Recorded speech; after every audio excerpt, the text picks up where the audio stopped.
queridas amigas, queridos amigos, que o Senhor seja conosco e nos envolva na sua paz e na sua proteção. O nosso seminário, como foi anunciado, estará sendo voltado para questões da mediunidade, da prática mediúnica, do seu exercício na instituição espírita e nos desafios que o médium enfrenta. A nossa gratidão inicial por estarmos aqui, porque para nós é gáudio, é júbilo estar nessa manhã abençoada, confraternizando com os senhores e aprendendo também, estudando assuntos que a todos nos interessam à luz do pensamento espírita. Então, para nós é motivo de satisfação estar aqui, agradecendo de antemão e rogando a Deus que possamos fazer desse encontro matinal horas as mais agradáveis. De nossa parte, faremos o máximo para isso, intentando desenvolver um tema que em alguns momentos é árido, é denso, que exige algumas reflexões mais aprofundadas, e em outros tentando descontrair, sempre pautados na fidelidade do pensamento kardeciano. Então, fazemos votos para que tudo transcorra no melhor êxito, naquilo que nós adredemente nos programamos de maneira antecipada. O nosso primeiro momento será esse que ocorrerá nesse instante e chegará até um intervalo, depois de aproximadamente 50 minutos, 1 hora, conforme a programação, abrindo espaço para um intervalo, um breve intervalo, porque a experiência demonstra que ao alongar muito os intervalos, nós corremos o risco da dispersão. Voltamos então para darmos continuidade ao segundo momento, depois do qual teremos um intervalo ainda mais breve, para naturalmente apenas mudarmos um pouco de ritmo, a fim de não cansarmos muito e voltarmos à parte final, que é a conclusão, com as perguntas que nos forem dirigidas. As perguntas devem ser encaminhadas por escrito àqueles que estão aí responsáveis pelo trabalho, pela organização do evento, preferencialmente por escrito, porque otimizamos o tempo respondendo, evitando às vezes o ruído das comunicações, uma interação verbal que às vezes acaba prolongando muito uma pergunta e evitando que nós contemplemos todas as perguntas. Então, aqueles que tiverem dúvidas ao longo do desenvolver da temática, vão anotando, ou alguma coisa a acrescentar que nós não abordamos, porque por melhor que seja o expositor, ele vai desenvolvendo de acordo com aquilo que ele sabe, de acordo com aquilo que está na sua mentalidade, e às vezes escapa alguma coisa, ele deixa de abordar. Então o momento de perguntas é também para acrescentar, para agregar ou para interrogar, que abre espaço a um aprofundamento maior e mais aprendizado.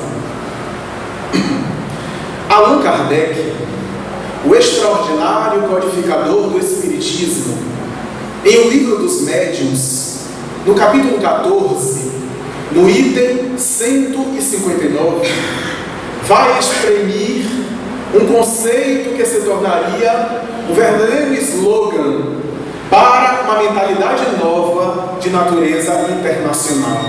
Escreve o eminente Allan Kardec nas seguintes palavras: todo aquele que sinta, num grau qualquer, a presença dos espíritos pode ser considerado médium.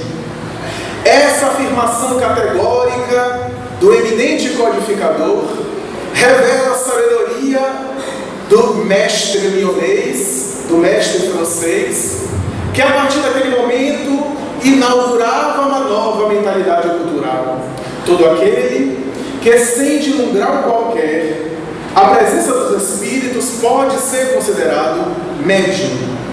É a partir desse momento que Kardec lança não apenas o conceito, mas um neologismo, uma palavra nova, para dar conta de uma ideia muito antiga, mas que a partir daquele momento recebia um enfoque totalmente novo, naturalmente superando as superstições, a ignorância e as manifestações equivocadas do passado.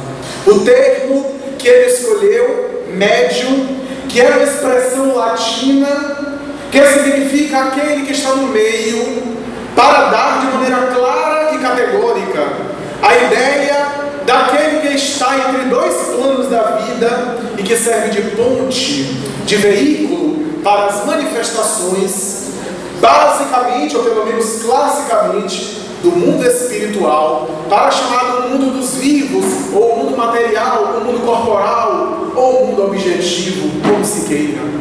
É a partir desse conceito do egrégio codificador, Allan Kardec, que nós temos agora um enfoque diferente a respeito da fenomenologia paranormal, da fenomenologia mediúnica, com uma metodologia totalmente inovadora. Médium é aquele que está no meio, que serve de ponte, de intermédio entre o plano material e o plano invisível, o plano psíquico. Médium é aquele que serve de veículo e que mais tarde, na mesma obra referida, ele vai estabelecer dizendo que é o intérprete, aquele que manda recado, aquele que envia mensagem dos espíritos desencarnados. É óbvio que a conceituação de Allan Kardec abarca o geral das expressões mediúnicas, sem necessariamente esgotá-la com a sua sabedoria, que lhe era incomparável.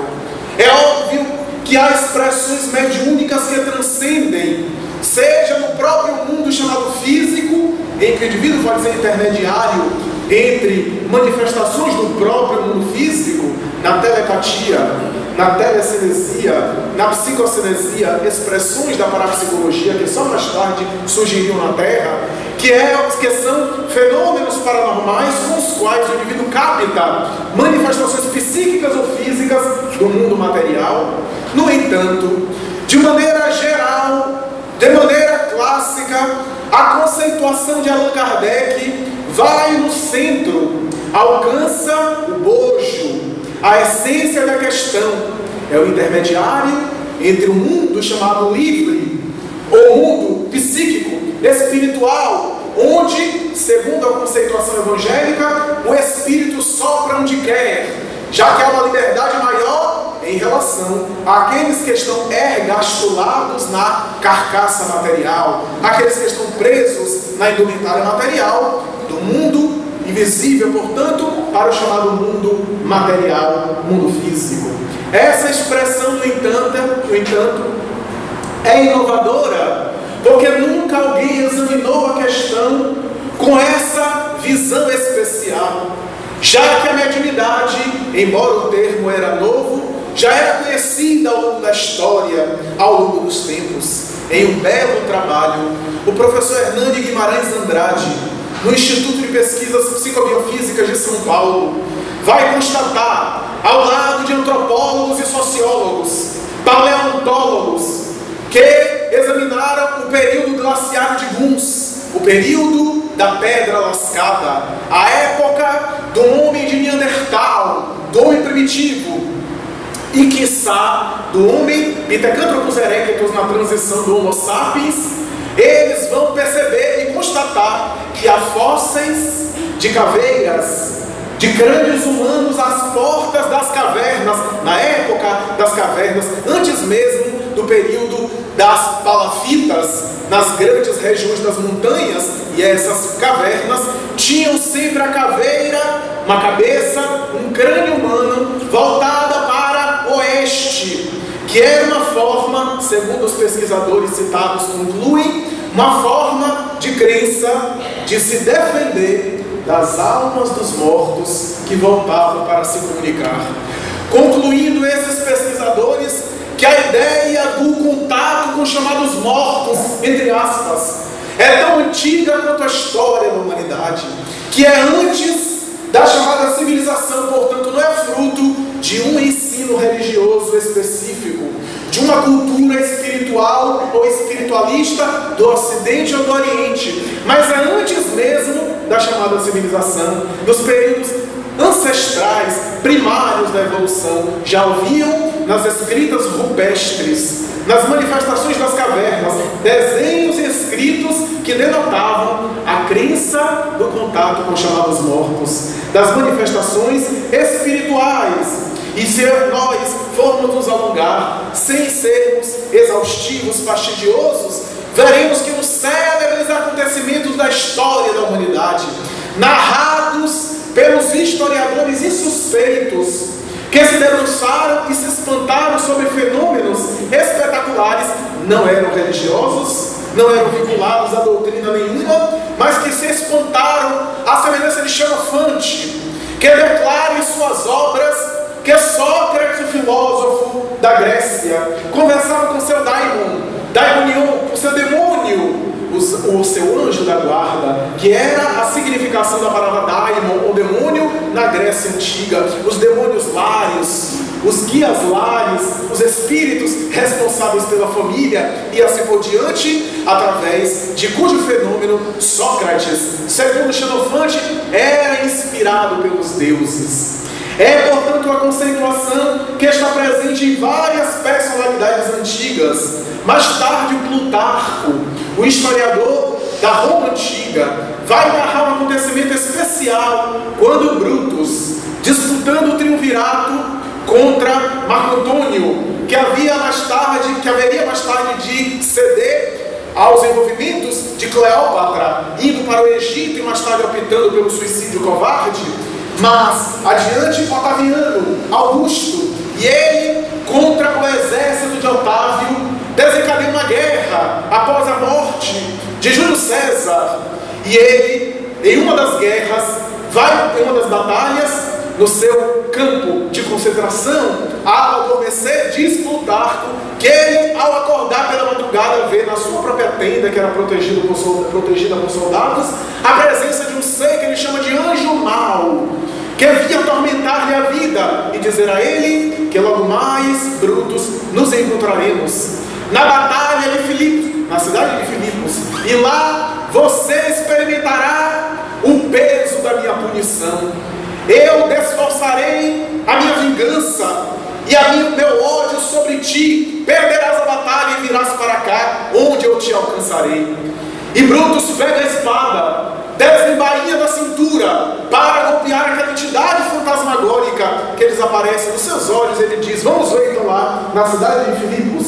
E realmente, narra Plutarco, e segundo a história, é da batalha dos filipenses que Brutus é vencido pelo exército de Otávio e tem sua vida ceifada, conforme previu aquele ser invisível que tinha também uma faculdade de pré-cognição, uma notável faculdade de pré-cognição. Veremos, portanto, a presença do fenômeno mediúnico e psíquico presente em personalidades as mais variadas, desde sábios e santos como Apolônio de Tiana, o sábio e célebre pregador cristão, que chegou a visualizar a milhares de léguas de distâncias a morte de Tito Flávio Domiciano, o imperador, e que narrou aos companheiros que, assustados, demandaram em desabalada correria, com medo de que aquela notícia chegando ao ditador, notícia certamente falsa, Tito Flávio Domiciano não deixaria em Éfeso uma pedra sobre outra, e depois de algumas semanas, quando as notícias chegavam, depois de muitos dias, pelas embarcações, pelas galeras romanas, pelas manifestações marítimas, chegam as informações que naquela hora e naquele dia, que Tito Flávio Domiciano foi morto, assassinado, conforme previra a notável paranormalidade de Apolônio de Tiana, segundo o historiador Filóstratos, o historiador do povo antigo, de Roma Antiga. Vamos encontrar esse fenômeno mediúnico, no entanto, em outras personalidades, algumas perversas, como Periandro, que matou a sua esposa, assassinou Melissa a pontapés e percebia em transes delirantes a presença dela vingativa, a ponto de ir até o oráculo de Delfos, para, diante de uma sensitiva lá, pedir que retirasse dele a presença atormentada e vingativa da sua esposa desencarnada. Ou Nero, psicopata da casa Júlia, que assassinou a própria mãe de maneira cruel, dilacerando-lhe o ventre, porque ele se achava alguém tão especial que ele queria saber de onde ele havia saído. E na sua loucura, mais tarde, assassinou a própria esposa grávida, Popeia, também a pontapés. E vê as duas, Popeia Otaviana e Agripina, a sua mãe, desencarnadas, aparecendo-lhe em sonho, prometendo-lhe vingança, a ponto de mais tarde ele tocar fogo em Roma e erguer a chamada Domus Áurea, a Casa Dourada, que na sua loucura, aquela instituição toda de ouro, poderia protegê-lo da ação vingativa de Agripina, sua mãe, e de Popeia, sua segunda esposa. É a presença do fenômeno mediúnico que envolve Tibério César, que gostava de evocar os mortos e que chegou a assassinar o seu secretário particular, porque em um momento de evocação espiritual, o secretário entrou na sala e atrapalhou ele em uma confabulação. Ou vamos encontrar o fenômeno explodindo na Idade Média, naturalmente sendo visto com intolerância, sendo perseguido. Era o período das caças às bruxas, e o fenômeno mediúnico sofreu essa perseguição, em que os médiuns eram vistos como demonopatas, as demonopatias, as patologias demoníacas, segundo a visão arcaica e intolerante da religião tradicional, que via na mediunidade um fenômeno demoníaco, diabólico. Não obstante, no próprio seio da igreja, a mediunidade explode em santos maravilhosos, seja em Rita Galvani, em Rita de Cássia, em Santa Brígida da Suécia, e em grandes mártires e santos da igreja romana, da igreja medieval, que entravam em transe e eram vistos pela teologia como milagres. Até Teresa d'Ávila, a notável reformuladora do Carmelo, que não apenas eram vítimas de fenômenos paranormais, de levitação, de movimento de objetos, de visão psíquica à distância, fenômenos anímicos, mas também fenômenos mediúnicos, onde ela era instrumento também de transes, que almas do outro mundo voltaram para se comunicar, ou de desdobramento da personalidade, graças ao qual ela viajava ao túmulo e contactava pessoas que haviam morrido na terra, algumas das quais ela conhecera, e voltava narrando essas maravilhosas experiências. Ou João da Cruz, o notável santo e místico espanhol, que era vítima de fenômenos físicos espetaculares a ponto de perturbar os seus colegas de monastério. O São João Crisóstomo, que interpretava as epístolas de Paulo, fazia explicações de cada epístola do apóstolo Paulo, e narra que o seu discípulo, Diapróclo, ao entrar no local, no santuário onde ele ficava interpretando as cartas paulinas, viu um ser venerando com uma auréola alvinitente que irradiava luz especial, que envolvia São João Crisóstomo, que estava sentado na mesa, e ele por detrás, colocando a mão na cabeça do santo, enquanto ele escrevia comentários sobre as cartas de Paulo, e vai perguntar a Próclo: estou vendo diante da minha visão psíquica a presença de um ser venerando que está atrás do Senhor, envolvendo-o, colocando-lhe a mão na cabeça. E diz a tradição da Idade Média que São João Crisóstomo respondeu que era o próprio apóstolo Paulo, que vinha falar-lhes aos ouvidos as maravilhosas interpretações das suas epístolas. É, portanto, o fenômeno mediúnico que chama a atenção, que sensibiliza as mentes mais variadas. O Francisco de Assis, que era vítima de fenômenos espetaculares que iluminaram a noite densa da Idade Média, graças à sua conduta, ao seu desprendimento, ao seu despojamento e renúncias totais, mas também aos fenômenos que ele divisava através da faculdade especial que o caracterizava, ou pessoas da cultura, da arte, da literatura, como Voltaire, que era cético antes de se tornar maçom, cético que era, foi vítima de fenômenos estranhos, que disse certa vez que escreveu o seu Cântico Henriade enquanto dormia e enquanto sonhava. Enquanto estava sonhando, ele escrevia aquilo que se tornou uma das suas obras magistrais. Ou o compositor Mozart, que em uma carta sua a um amigo seu de Viena vai dizer mais ou menos assim: tu queres saber como eu componho? Eu também não sei. De vez em quando eu sou vítima de vozes, de fenômenos estranhos que povoam a minha mente, que invadem a minha cabeça de tal forma que eu ouço música, melodias especiais para tentar colocar com muita dificuldade na partitura, no pentagrama musical. Com muita dificuldade eu consigo traduzir de maneira pálida essas orquestrações, essas melodias que eu ouço de um mundo invisível que eu não consigo compreender. E por isso quase que não escrevo com rascunho, senão de primeira mão. Era, portanto, a sensibilidade desse homem notável, que foi gênio precoce, o Martinho Lutero, que segundo a tradição declarou que quando escrevia a Bíblia do latim para o germânico, dos pais do idioma alemão, para tornar a Bíblia acessível às pessoas, via diabos, era a linguagem da Idade Média, demônios ao seu lado, tentando atrapalhar a missão que Jesus havia lhe confiado. É, portanto, um fenômeno mediúnico. São transes especiais. E a mediunidade explode aqui para acolá. Alguns médiuns sensibilizaram e divertiram as cortes obscenas e depravadas da Idade Média.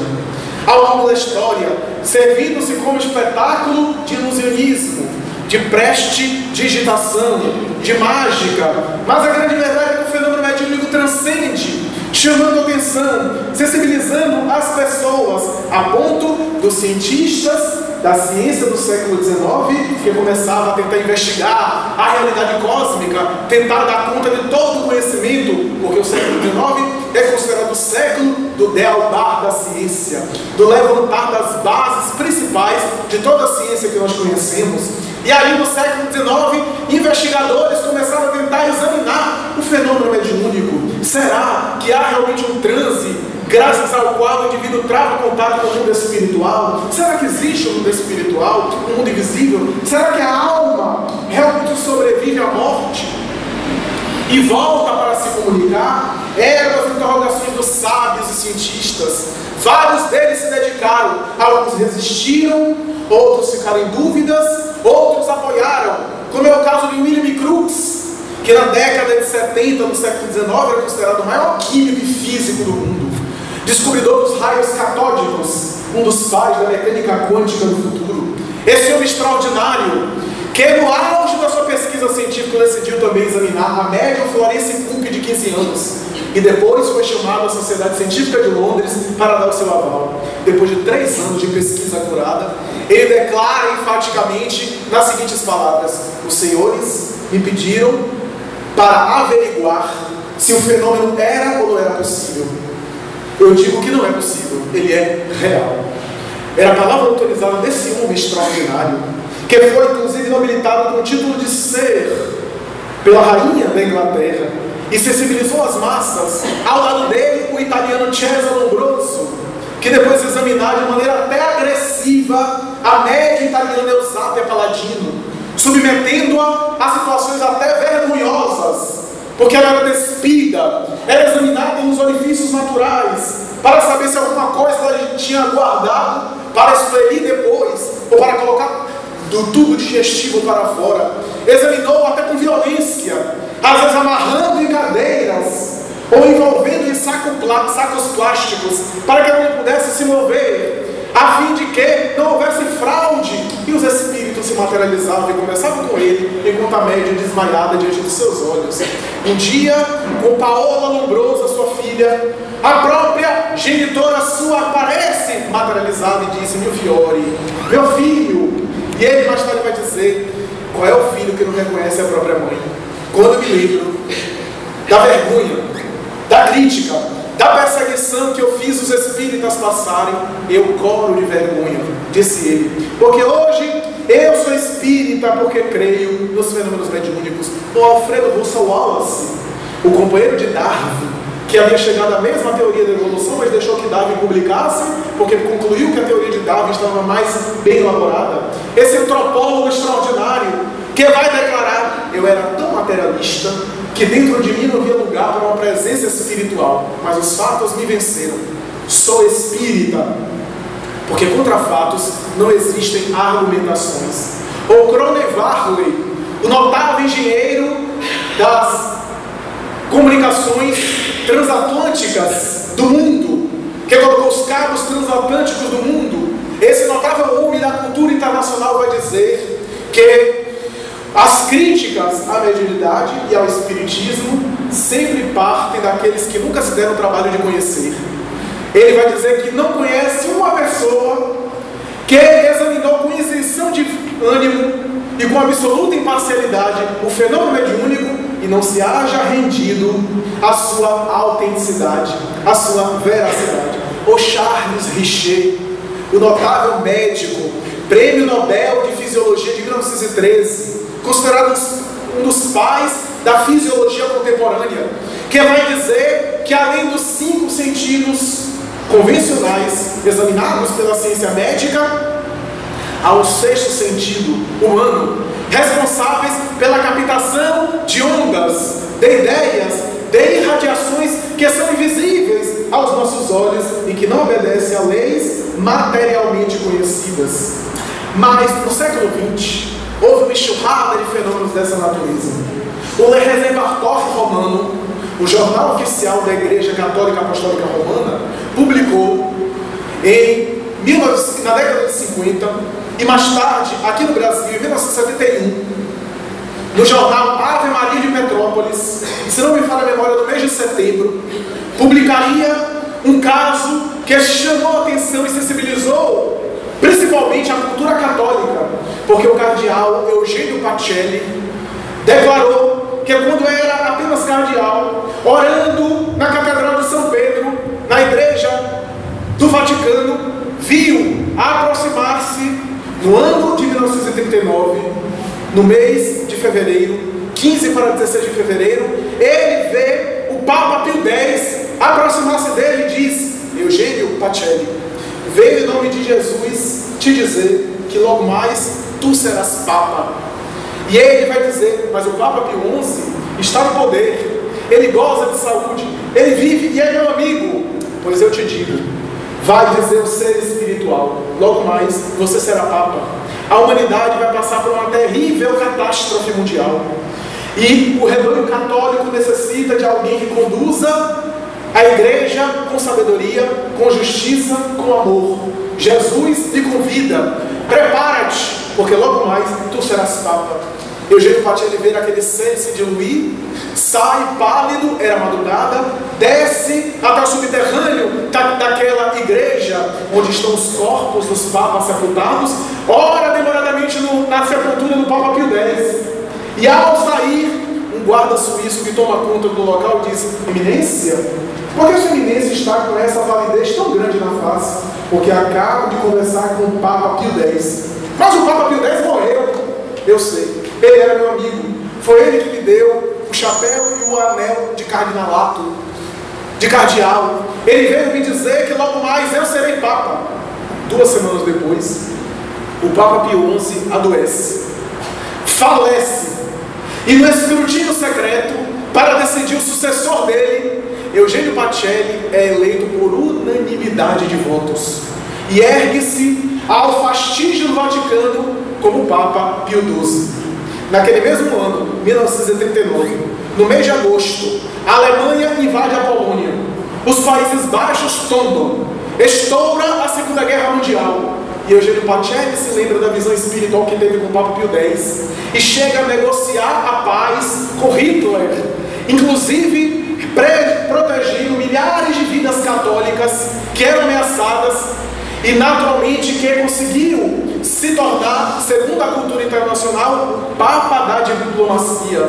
Vai inclusive estar negociando com Hitler em uma cidade neutra, Amsterdã, da Holanda, através do seu discípulo João XXIII, que seria mais tarde o futuro Papa, que negocia com ele para tentar manter, pelo menos, ou preservar algumas vidas que Hitler, na sua façanha de destruição, procurava aniquilar.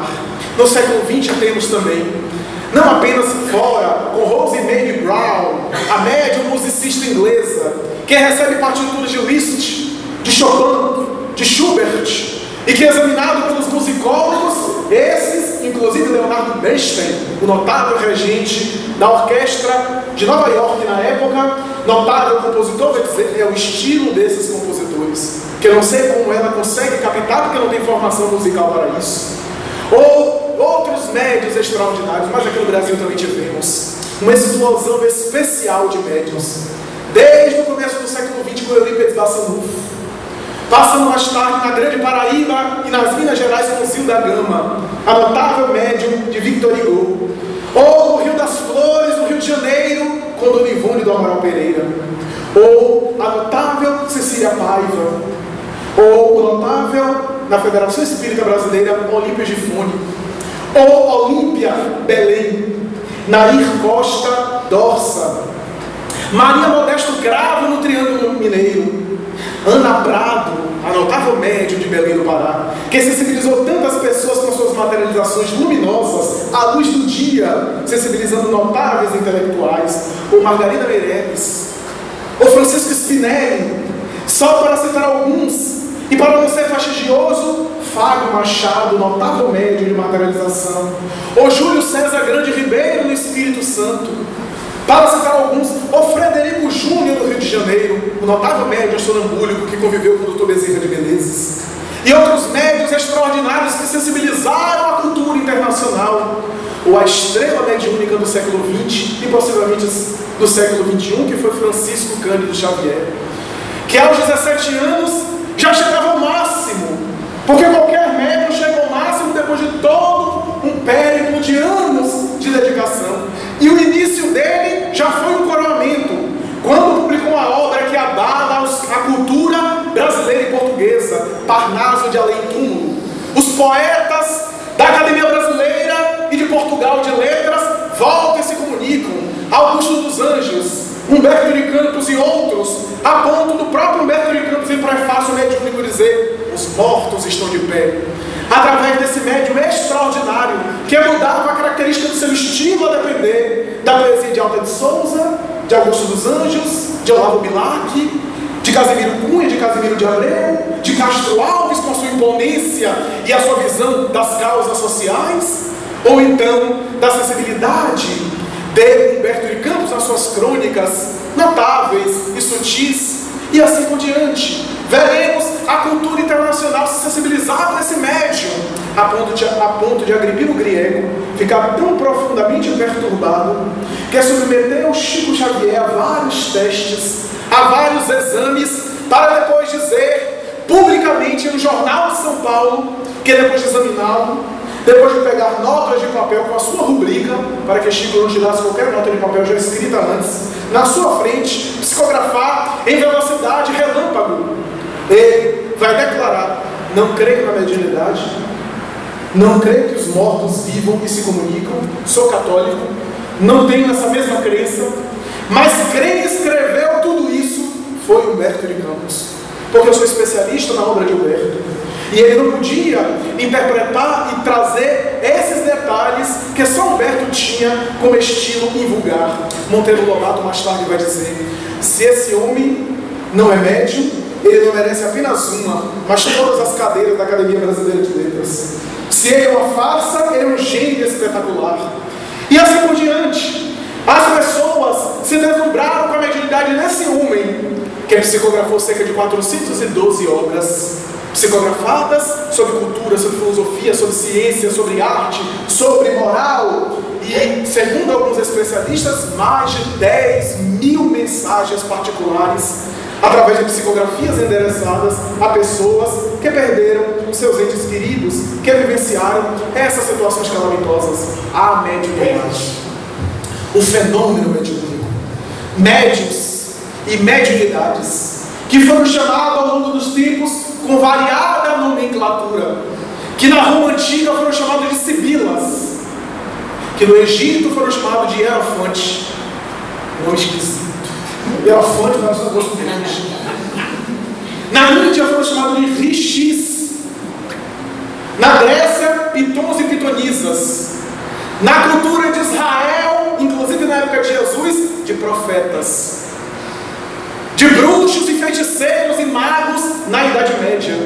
Ou foram denominados como histéricos e esteropatas, Quando a psiquiatria materialista e clássica no século XIX começava a surgir com seus pais notáveis que classificaram o fenômeno mediúnico como sendo transtornos psiquiátricos. A mediunidade, no entanto, transcende. Somente Allan Kardec, ninguém melhor do que ele, vai examiná-la com a sua acurada visão, com a sua identidade, dando-lhe uma metodologia, um caráter ético, um código doutrinário e uma estrutura filosófica para nós podermos examinar e conduzirmos o fenômeno sem as superstições do passado, sem as ideias de carismas, de dons, de ideias supersticiosas, e nem também a negação, a perseguição, a intolerância, a desconfiança. Examinar o fenômeno mediúnico como uma faculdade. Allan Kardec, no capítulo, ou no item que citamos no começo da nossa apresentação, capítulo 14, item 159, ele vai continuar dizendo: é por isso que, se toda pessoa em qualquer grau, em maior ou menor grau, sentindo a presença dos Espíritos, é médium, é por isso que, usualmente, nós dizemos que todas as pessoas são médiums. Daí quando a gente vê alguém dizer: você é médium, não está dizendo nenhuma novidade. Todos nós somos médiums. Porque é uma faculdade humana, é uma faculdade que está no indivíduo, que é uma faculdade da alma, mas que o corpo reveste de células para a sua expressão, para a sua esterilização. É uma aptidão, semelhante à aptidão cultural, aptidão artística, aptidão intelectual. Quem é que não reconhece que tem uma habilidade para tocar piano? Quem é que não reconhece que tem uma boa memória? Quem é que não reconhece que tem um talento para pintar, para o canto? E assim por diante, uma habilidade literária para a escrita. A mediunidade é uma certa aptidão. E aí Kardec vai dizer: no entanto, embora todos somos médios, podemos afirmar isso, no entanto, normalmente quando nós falamos em médiuns, queremos classificar ou designar aqueles em quem a faculdade se manifesta de maneira ostensiva, de maneira violenta, de maneira explícita. Todos nós somos médios, como todos nós, com exceção daqueles que têm problemas na fala, que são mudos, podemos cantar. Mas nem todo mundo tem uma voz de soprano, nem todo mundo tem uma voz de tenor. Tem gente que só pode cantar no banheiro para os espíritos, para não desencarnar o próximo. É uma questão de bom senso. E outros, como o grupo daqui, que canta muito bem, que tem habilidade, que tem harmonia. Então, nós temos aí uma aptidão que é geral, mas que em alguns está mais desenvolvida ou mais pronunciada. Na mediunidade é a mesma coisa. O médium, quando nós falamos que alguém é médium, estamos dizendo aquele cuja faculdade é explícita, cujo fenômeno é mais heterodoxo, é mais não convencional. De um modo geral, todos nós somos médios, sentimos a presença, lembramos de um parente que desencarnou e sentimos uma emoção, sentimos uma sensação de que ele está próximo. Lembrei de fulano, temos sonhos com alguém que já faleceu, temos inspirações que nos vêm à mente. Todos nós passamos por isso. Mas o médium ostensivo é aquele que psicografa, é aquele que entra em transe psicofônico, é aquele que sai do corpo com uma facilidade muito grande, é aquele que tem vidência mediúnica, que tem clarividência. Os fenômenos são ostensivos, são muito mais pronunciados, são caracterizados. Kardec vai dizer que há a faculdade sutil e há a faculdade ostensiva. E no capítulo 20 do Livro dos Médiuns, no item 226, ele vai perguntar aos espíritos se a faculdade mediúnica guarda alguma relação com o moral da pessoa. E as entidades venerandas vão dizer que não. Que a faculdade está no organismo do indivíduo. Então, para manifestar, é uma faculdade neutra. Da mesma forma que a inteligência é neutra, não é nem boa nem má. Há pessoas inteligentes que são perversas, e há pessoas boas que são também com inteligência desenvolvida.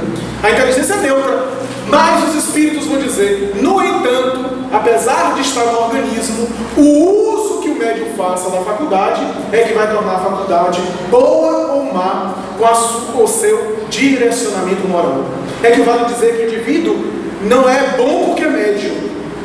Ele não é bom ou é um espírito elevado, um espírito bondoso, porque a faculdade está no organismo. Mas ele pode tornar sua faculdade saudável ou um instrumento de desequilíbrio, a começar para ele mesmo, através da sua conduta moral. E mais adiante os Espíritos vão dizer, é uma certa predisposição orgânica, está falando da mediunidade ostensiva, é que vai dizer, se os Espíritos dizem isso, é que o indivíduo tem uma tendência no organismo para que a faculdade, que é da alma, toda a faculdade da alma, a inteligência, a memória e assim por diante, mas da mesma forma que a inteligência é da alma, mas precisa de um cérebro para se manifestar, a mediunidade é uma faculdade da alma, mas precisa de uma estrutura física, uma predisposição orgânica para exprimir no mundo material, para exteriorizar, precisa de células neurológicas específicas, precisa de uma estrutura neuronial, cerebral específica para as comunicações. Daí a pessoa que não quer nunca exercer a mediunidade, não quer sentir nada e recebe tudo. E outras que ficam fazendo moça na testa, que ficam concentrando, que ficam se tremendo, que ficam tensionando e não recebe nem assovio. Está no organismo, está na estrutura neurológica cerebral.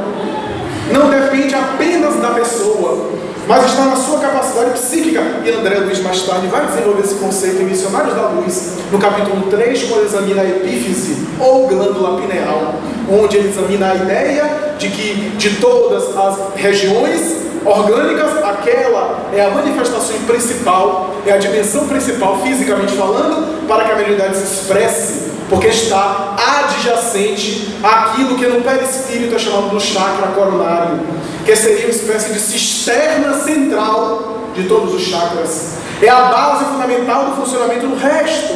Daí, às vezes, segundo inclusive os especialistas do passe, nós damos apenas o passe no chakra coronário e o indivíduo harmoniza-se totalmente. Da mesma forma que a gente tem uma dor no pé e a gente toma analgésico e a dor no pé passa. Então, a ideia do chakra coronário ser uma espécie de distribuidor das energias, porque não quer dizer que em casos específicos nós não podemos direcionar o passe a determinadas regiões, aos outros chakras, aos outros centros de forças, como diz André Luiz. Mas este é o chakra principal. E a glândula pineal seria a manifestação orgânica, como todo chakra tem uma manifestação orgânica, o chakra laríngeo, a tireoide e assim por diante, o cardíaco, o coração, a manifestação orgânica do chakra coronário, onde há um contato do indivíduo encarnado com o mundo espiritual, por onde processam as comunicações, através das quais o médium recebe, naquilo que André Luiz chamou do gabinete da alma, que é o cérebro, recebe as manifestações para mais tarde decodificar em palavras, em escrita ou em outro tipo de manifestação. O espírito age, o cérebro do médium, a depender da área que o espírito aciona, se é a área da escrita ou da fala, decodifica, veste aquele pensamento em uma linguagem oral, uma linguagem verbal ou linguagem escrita. Allan Kardec vai dizer que há dois tipos de fenômenos, genericamente falando: fenômenos de efeitos intelectuais, fenômenos de efeitos materiais. O efeito intelectual pela sua imensa abrangência psicológica, o efeito material ou físico pela sua imensa abrangência física. Quando Charles Richer examinou o fenômeno, disse: fenômeno subjetivo intelectual, fenômeno objetivo material. Quando Joseph Banks Riley, o pai da parapsicologia, examina a mesma realidade no século XX, vai dizer: fenômeno psicapa material, fenômeno psigama intelectual. Allan Kardec já havia chegado às mesmas conclusões. É notável perceber a excelência do codificador, onde ele inclusive retira no livro dos médiuns qualquer superstição, qualquer ideia equivocada da mediunidade, as ideias que foram se enraizando ao longo dos tempos, os conceitos equivocados, onde a mediunidade foi envolvida em tanto misticismo, de maneira prejudicial, é claro, no mau sentido da palavra, o misticismo fanático, uma ideia ultrapassada, que Allan Kardec, no maior compêndio sobre o assunto, até hoje não superado, o livro dos médiuns, vai inclusive especificar os variados tipos de faculdade mediúnica, desde o nível de intensidade consciente ou intuitiva, semiconsciente ou semimecânica, mecânica ou sonambúlica, e até os variados graus, até manifestações exóticas como médiuns elétricos, como médios especiais, como médios de magnetização e assim por diante, ou médios de música, médios de pintura. Vai ali estar a base de toda a fenomenologia mediúnica. Mais de 70 tipos de faculdade mediúnica que ele vai examinar em um livro ainda não conhecido, ou pelo menos não estudado pela maioria de nós. Está claro no livro dos médios, como ele coloca várias vezes, assessorado pelos espíritos, que não há nenhum sinal exterior que identifique ou que faça a gente perceber que a pessoa é ou não é médium. Parece que nós não lemos isso, porque estamos aí diagnosticando os outros como médium ou como não médium, como se nós tivéssemos esse poder. A mediunidade não tem nenhum sinal externo, não é por idade, não é por sexo, por gênero, não é por condição, não é por religião, por doutrina, por cultura, não é por determinado país. Ela se manifesta em toda parte. Não tem nada exterior, tem uma estrela, a estrela mediúnica na testa. É superstição. Você é médium. E a pessoa fica ali naquela indução, principalmente os impressionados, disseram que eu sou.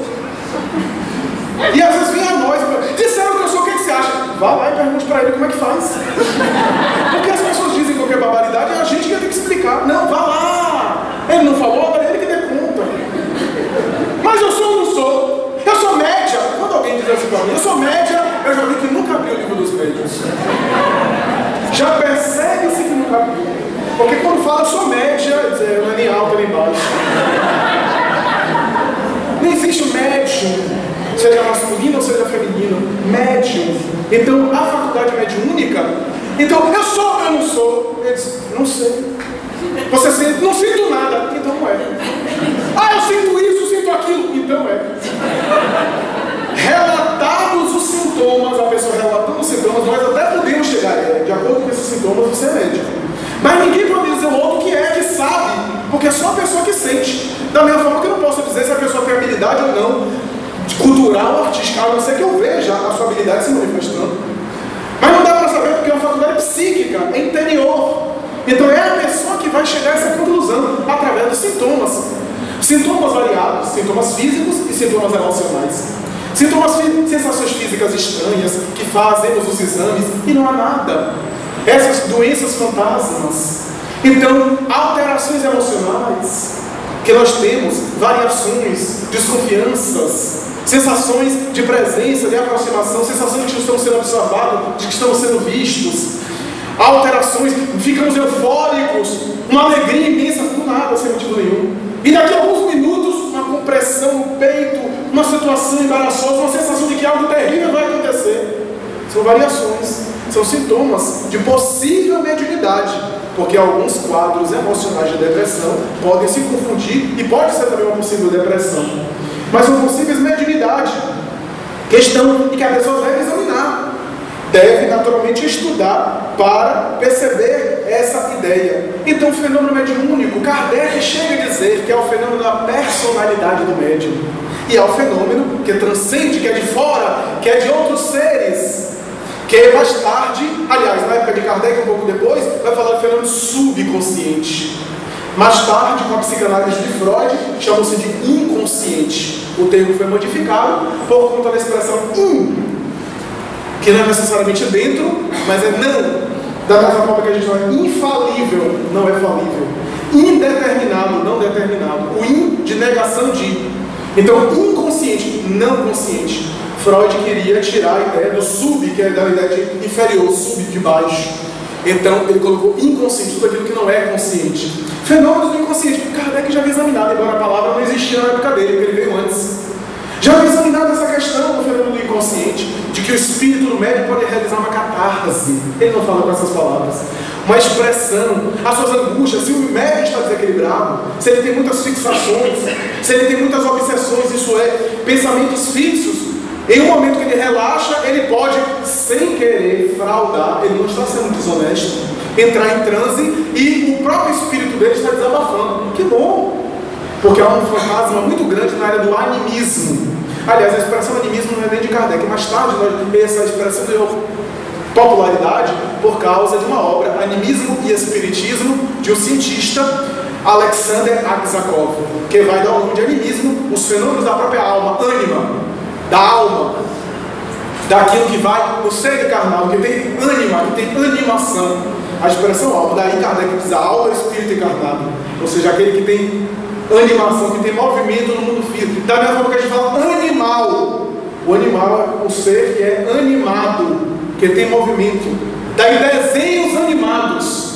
Então essa ideia, o animismo é um fenômeno da própria alma, do espírito encarnado, que se exterioriza e que nós vamos examinar com, naturalmente, um detalhamento maior no próximo momento. Mas nós estamos diante de uma colocação sui generis, a mediunidade, que a Kardec examina e que tem tantos perigos, tem tantos inconvenientes, tem tantas ciladas para o médium, para aqueles que estão em grupos mediúnicos ajudando os médios, mas que no roteiro de orientação da doutrina espírita nós temos um guia seguro para não entrarmos em ciladas e, como cegos, cairmos em ciladas de cegos, ou lobos cairmos em armadilhas de lobos, conforme está no Evangelho de Jesus. Então Kardec vai dizer, em qualquer mensagem, a importância é maior, a relevância é maior, é o conteúdo da mensagem. Não importa se veio assinada por um nome famoso, ou por um nome desconhecido, ou por um pseudônimo. Há muita coisa valiosa e superior na boca de pessoas anônimas e aparentemente ignorantes. E há muita coisa sem valor nenhum na boca de pessoas importantes. Então não é o nome que vai assinado na mensagem, da mesma forma que não é o rótulo do produto que faz o produto ser bom. A embalagem do produto faz o produto ser bom. Então o conteúdo, a mensagem tem uma moral elevada, tem uma elevação de ideias, tem uma clareza na linguagem, é uma mensagem clara, é uma mensagem que não é prolixa, que tenta fala e não diz nada, é uma mensagem que tem um conteúdo moral significativo para nós, é uma mensagem que tem ideias coerentes, que não tem heresias científicas, coisas absurdas. Então, se essa mensagem é uma mensagem digna, não importa se a gente até tenha dúvida se é do médium ou do espírito, é uma mensagem que a gente pode aproveitar. A gente pode aproveitar para nós. É uma mensagem de valor moral, de conteúdo ético. Então, muito bem, vamos aceitar a mensagem.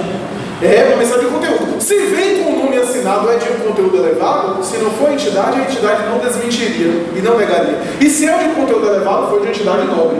E se a entidade nobre não foi aquela entidade que foi assinada, é porque a entidade nobre tomou o nome da outra entidade, diz o próprio Allan Kardec, com autorização da própria entidade para assinar. Porque do contrário a gente vai acreditar que os bons mentem e os bons são desonestos. Se é uma mensagem elevada, veio de uma fonte elevada. Se veio de uma fonte elevada, a gente acredita, seja o nome que dê. Se for um nome conhecido, muito bem.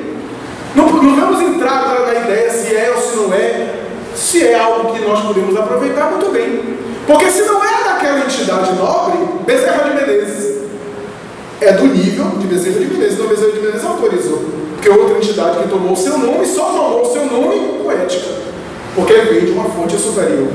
Por causa dos frutos. Reconhece-se a árvore pelos frutos, diz o Evangelho. Então, primeiro, diz Allan Kardec, o conteúdo. Segundo, o caráter moral do médium. A credibilidade do médium. Um médium desequilibrado não pode ser instrumento de espíritos saudáveis. Por uma emergência, diz Allan Kardec, um espírito bom pode até utilizar aquele médium para atender alguém, para beneficiar alguém. Mas em termos gerais, pela falta de identidade fluídica, não vai haver contato. E o médium vai estar cercado de espíritos iguais a ele, fúteis, levianos, promíscuos, por causa da sua conduta. Então não há jeito. O médium, com a moral, ele tem credibilidade, ele corre menos riscos da mistificação, de espíritos mistificadores e de se ficar numa situação ridícula. E terceiro, por fim, a assinatura de quem escreve, o nome de quem escreve, que é o menos importante. Allan Kardec chega a dizer que o médium ideal, porque perfeito, dizem os espíritos, é um termo que não existe na mediunidade na Terra, vai dizer ele. Mas o médium ideal, o médium seguro, não é aquele apenas que comunica-se facilmente, vai dizer Allan Kardec. Não é aquele que dá passagem apenas, porque dar passagem é a coisa mais fácil. A mediunidade com Jesus, que vamos examinar no próximo módulo, a mediunidade espírita, não é uma mediunidade convencional, porque há médios e médios. Até no meio da rua A gente entra em bares, tá um indivíduo alcoolizado falando um monte de coisa, e às vezes está sendo instrumento de uma comunicação mediúnica. Está sendo instrumento de espíritos alcoólatras, embriagados como ele. Da passagem é fácil. Mas, diz Allan Kardec, o médium seguro é aquele que é simpático aos bons espíritos, porque ali ele serve de veículo às entidades nobres que também, e principalmente, levam os espíritos sofredores para se comunicar com ele. Não quer dizer que é simpático aos bons espíritos para ficar só recebendo mensagem de guia. Eu sempre olho com desconfiança. Certa vez alguém, uma casa aqui de Salvador, chegou e me perguntou publicamente: eu só recebo guia espiritual na sessão mediúnica, o que é que você acha? Mas eu não sei, eu sabia, mas eu não ia dizer. Porque a gente adora perguntar as coisas, mas não gosta de receber a resposta. A gente quer receber a resposta que a gente quer. Então eu sabia. Está lá no capítulo 23 do livro dos médiuns, obsessão. Mas eu não ia dizer um negócio desse, porque a pessoa... E depois a pessoa foi e me buscou e disse: poxa, louvado seja Deus, vamos orar, vamos continuar aprendendo, etc. Não, naturalmente, porque ela queria que eu resolvesse a situação para depois dizer: ele não vai com a minha cara, ele não gosta, etc. Ele não compactua da minha mediunidade missionária. O médico está sempre recebendo guias para falar coisas banais, para dizer coisas que a gente já sabe do Evangelho segundo o Espiritismo. Ele pode ser instrumento dos guias, mas o médico está sempre confabulando com os guias. Que privilégio é esse? Ademais, que situação é essa que os guias são verdadeiros capachos dele, que estão sempre ao seu dispor, para atender inclusive a qualquer lugar. Bem se vê que se trata de uma anomalia. A mediunidade, portanto, recebe um momento máximo, diz Allan Kardec, quando o médium, nessa dedicação, no seu estudo, no seu aprendizado, no seu desenvolvimento, porque acreditava-se no passado, principalmente no movimento espírita, que o médium bom é aquele médium ignorante, porque quanto mais ignorante, melhor o fenômeno. São fantasias. Quanto mais o médium estuda, diz Allan Kardec no livro dos médios, melhor material ele oferece para os espíritos usarem ele. É a mesma coisa do microfone. Se o microfone estiver péssimo, vai filtrar a minha voz, causando interferência. É um instrumento, o microfone é um instrumento da minha voz. Da mesma forma o médium. Se o médium é uma pessoa bronca, ele vai ser instrumento de comunicações mais limitado, porque o espírito não é milagre. Esse fenômeno mediúnico não é milagre.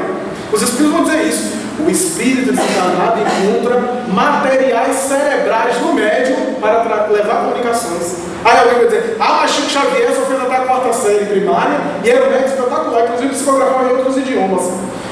Mas ele fez até a 4ª série primária dos cursos aqui da Terra. Mas era um espírito muito sábio, muito antigo, rico de experiências. As entrevistas dele, nós vimos a cultura, inclusive a sabedoria. E ademais, ele recebendo a mensagem, ele que datilografava, que revezava. É claro que ele sabia mais do que a gente nas mensagens que ele recebia. Então ele tinha uma cultura notável. Era desprovido da cultura terrestre, mas era um espírito rico de várias bagagens reencarnatórias. E é por isso que os espíritos encontravam espaço nele. Porque até o fenômeno da xenognosia, o espírito fala no idioma que não é o idioma do médium, aquele idioma existe dentro do médium, no seu inconsciente. O médium já esteve reencarnado naquele país e já utilizou aquele idioma que o espírito, por um fenômeno mais complexo, mais sofisticado, aciona no inconsciente, que é mais profundo, para ouvir a comunicação naquele idioma. Porque não há milagres. Normalmente é isso que acontece. Então a metodologia da mediunidade, estudar a doutrina. Kardec vai dizer: não se pode levar uma pessoa iniciante para um laboratório mediúnico. Da mesma forma que não dá para colocar uma pessoa no laboratório de química, sem saber nada de química, pode acontecer um acidente. Então estudar primeiro, compreender a mediunidade. Nada dessa coisa que a gente tende a fazer. A pessoa está tendo seus tremeliques, está fungando, está gemendo, está caindo, está cavando cavaca, bota na mediunidade. E a gente vê a loucura na mediunidade. Então a gente está fazendo aquilo que o povo... mediunidade é loucura. A gente está fazendo a mesma coisa. Porque se a pessoa tem um desequilíbrio, a gente coloca na mediunidade, como vamos ficar? A pessoa vai ficar mais confusa ainda. Porque a mediunidade é um transe que exige muita atenção, que confunde às vezes o médium por conta das sensações que ele experimenta. Então primeiro tratar o desequilíbrio, estudar a mediunidade, estudar o espiritismo, saber de maneira geral como é o espiritismo. Depois estudar-se, como diz Joana de Ângeles. Conhecer a si mesmo, saber quais são as suas reações nervosas, como se manifesta, como funciona na vida. Porque o indivíduo que ele vai naturalmente percebendo quando é sua colaboração e quando é dos Espíritos. O médico que começa a se dedicar e começa a aprofundar, honesto. Não digo no começo, que às vezes é muito confuso na educação mediúnica inicial, mas o honesto, que já está dedicado há algum tempo, ele sabe. Quando vem do seu próprio psiquismo ou quando vem do mundo espiritual. Ele sabe.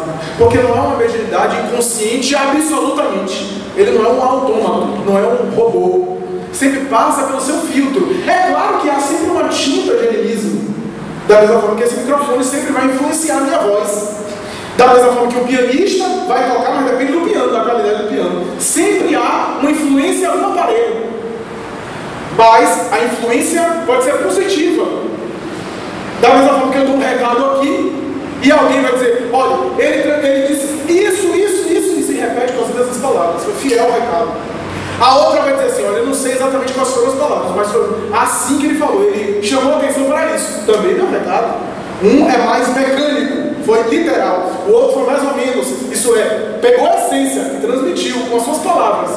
E o outro vai dizer, olha, eu não sei não, mas eu acho que foi isso. E diz tudo errado. Então, a interferência do médium é quando ele altera a essência da comunicação, quando ele coloca os seus conflitos, as suas perturbações, as suas coisas, como certa vez já contei, participando de uma sessão mediúnica, na condição de convidado, na condição de assistente, eu participava frequentemente dessa sessão, o dirigente da sessão e uma das médias eram marido e mulher, e eles brigavam que nem gato e cachorro, e às vezes já chegava no centro e a gente já percebia, com a cara empurrada. Eu, como não era o dirigente da sessão, ia na condição de assistente, não sou a palmatória do mundo, ia, e percebia a média entrando no trânsito e dando conselho para ele. Tinha que ser um marido melhor, etc. Ela não estava sendo desonesta, mas eram as fixações, as perturbações do bate-boca, porque meia hora antes da sessão estava batendo boca. Então isso extravasava, desaguava, desabafava na reunião através de um transe anímico que ela acreditava ser mediúnico, mas por conta da perturbação. Se ela se examinasse honestamente, ela perceberia que eram os seus conflitos, os seus conteúdos, as suas fixações, os seus cacuetes psíquicos, como diz Filomeno de Miranda, em uma bela obra, por Divaldo Franco. Então, praticar a mediunidade é o terceiro. Estudar-se e praticar a mediunidade. Mas, acima de tudo, a conduta moral, que vão ser as defesas para que o médium conduza bem a mediunidade. Por fim, meus amigos, para encerrar esse primeiro momento, a tarefa da mediunidade dos médios é sempre um desafio. Porque os médios estão sempre em dois planos, nem sempre são compreendidos. Já existem armadilhas do outro plano, que ele muitas vezes tem que estar atento. Armadilhas muito especiais. Daí Joana de Ângeles vai dizer que o médium que cumpre bem a sua missão mediúnica faz duas reencarnações em uma. Porque ele tem uma vida social, de cidadão, de pai, de mãe, de família, de marido, de esposa, de filho, de trabalhador. Ele tem os seus deveres convencionais, mas ele tem uma outra vida paralela, que é a vida do mundo invisível. Quando todo mundo vai dormir, ele ao deitar na cama, ele olha a realidade que está à sua volta. Ele percebe os contatos mediúnicos. Quantas vezes o médium tem que renunciar a algumas coisas. Poxa, eu gostaria tanto de ir no cinema que está no cartaz hoje, mas hoje é sessão mediúnica. Então, as pequenas renúncias que o médium tem que se permitir por conta da prática mediúnica. E nunca me esqueço de um depoimento que já contei aqui em outra oportunidade, que Chico Xavier disse que certa vez, ao psicografar uma mensagem, um amigo seu, que recebeu a mensagem, mas que não atendia às suas paixões, escarrou-lhe na face. Chamou de charlatão, de embusteiro, levantou-se e rasgou a mensagem na sua frente. Chico vai dizer que na presença de todos, ele recebeu o escarmento, recebeu os vitupérios, as agressões, impassível. Estava diante daquelas pessoas. Ele sabia que a mensagem era verdadeira. Ele sentiu a presença de Emmanuel dando a mensagem. Conteve a emoção, mas quando chegou em casa não aguentou as lágrimas e chorou. E Emmanuel vai dizer, não te entristeças. Não te entristeças. Um evento desse pode se repetir.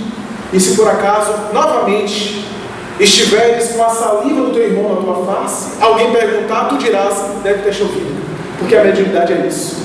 E Divaldo Franco comentou na Federação Espírita Brasileira, uns 10 anos atrás, que certa vez na época do regime de exceção, de ditadura aqui no Brasil, ele que via inclusive os noticiários das pessoas fuziladas, os presos políticos, ele disse a Joana de Ângeles, que lhe apareceu, que se ele morresse pela fé espírita, se ele fosse fuzilado, por exemplo, ele ficaria muito bem, que a vida dele não interessava a não ser a atividade espírita que ele se desempenhava, não tinha família, não constituiu, era a obra espírita, ele ficaria muito feliz se aquele serviço de propaganda ao espiritismo. Algumas casas espíritas foram fechadas na época, a intolerância e a associação que faziam algumas pessoas de espiritismo com o comunismo fez com que as casas fossem fechadas, algumas juventudes espíritas, inclusive aqui de Salvador, foram fechadas por precaução, por conta das prisões, das torturas.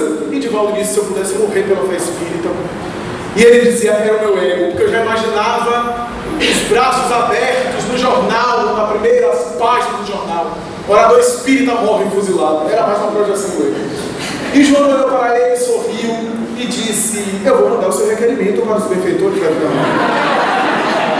Eu vou endereçar e vamos ver os guias do país. E ele disse, ficou entusiasmado, quando? Eu disse: aguarde um pouquinho que vamos responder. Passou um tempo e um dia, depois de uma sessão da mansão do Cantinho, ela apareceu e disse, e olhou para ele, e ele, já curioso, perguntou mentalmente, as pessoas que estavam presentes, mas ele perguntou mentalmente: e aí o requerimento? Ela balançou a cabeça e disse: teu requerimento foi deferido, morrerás.